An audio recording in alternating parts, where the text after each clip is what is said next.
प्रधानमंत्री आवास पे कुछ ही किलोमीटर दूर है नई दिल्ली रेलवे स्टेशन।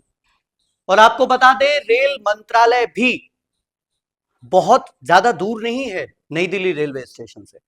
और जिस संसद में खड़े होकर बड़े बड़े दिग्गज सांसद या मंत्री इस बात का ढिंडोरा पीटते हैं कि हमारी जो व्यवस्थाएं हैं या हमारी जो चीजें हैं वो सुचारू रूप से चल रही हैं, या रेल मंत्री जो संसद में खड़े होकर अपनी रेल के द्वारा की गई जो उन्होंने बढ़ोतरी की है या उन्होंने एक कार्य किया है उसका जो गुणगान वो संसद के अंदर करते हैं, वो संसद भी नई दिल्ली रेलवे स्टेशन से बहुत ज्यादा दूर नहीं है।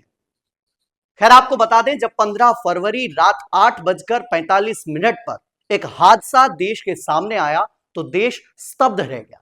या यूं कह लीजिए कि लोग ये सोचने लगे कि वाकई अब आम जनता की मौत की किसी को परवाह नहीं है।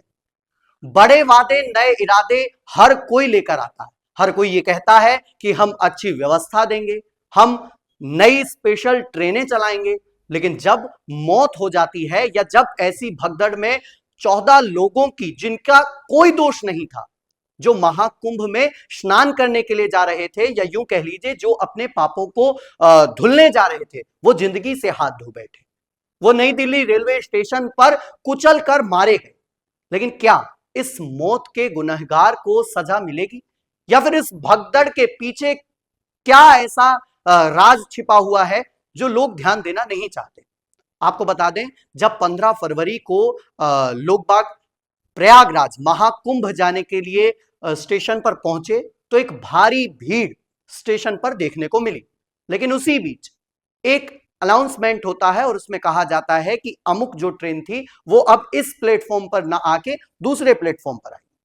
इसकी पूरी विस्तार से हम आपको आज कहानी बताएंगे कि क्या हुआ था, किस वजह से भगदड़ हुई और इसका जिम्मेदार कौन है।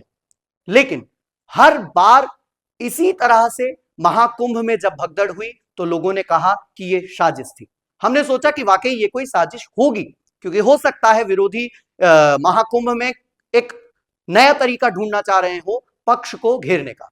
लेकिन फिर जब वही घटना कुछ दिन बाद नई दिल्ली रेलवे स्टेशन पर देखने को मिली तो हमें लगा कि नहीं, अब प्रखर होना पड़ेगा और मुखर होकर यह कहना पड़ेगा कि सरकार होश में आए और यात्रीगण कृपया ध्यान दें, आपकी जिंदगी बहुत सस्ती है, इस अनाउंसमेंट को अब खत्म करें। आपको बता दें, 15 फरवरी को रात 8:45 पर यह पूरा हादसा हुआ।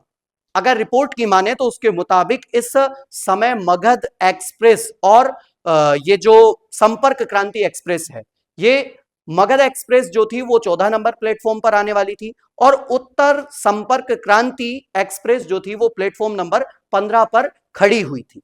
प्रयागराज एक्सप्रेस में चढ़ने के लिए यात्रियों की भीड़ भी प्लेटफॉर्म नंबर 14 पर मौजूद थी।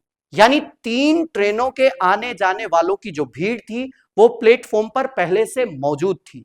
लेकिन उसी बीच एक घोषणा होती है और वो घोषणा होती है कि 12, 13 और 14, 15 से फुटओवर ब्रिज के ऊपर से लोग बाग उस घोषणा के बाद यानी कि एक्सचेंज करते हैं, अपने जो 13 नंबर प्लेटफॉर्म पर थे वो 14 पर आते हैं और जो 15 पर थे वो 13 पर आते हैं। तो इस प्रकार से जब वो फुटओवर ब्रिज 2 और 3 के जरिए सीढ़ियां चढ़ने की कोशिश करने लगे तो इस दौरान मगध एक्सप्रेस, उत्तर संपर्क क्रांति जो और प्रयागराज एक्सप्रेस जो यात्री थे उनकी सीढ़ियों से जब वो उतर रहे थे तो धक्का मुक्की इस प्रकार से हुई और होना यह स्वाभाविक भी था, क्योंकि इतनी ज्यादा भीड़ उस स्टेशन पर देखने को मिल ही रही थी।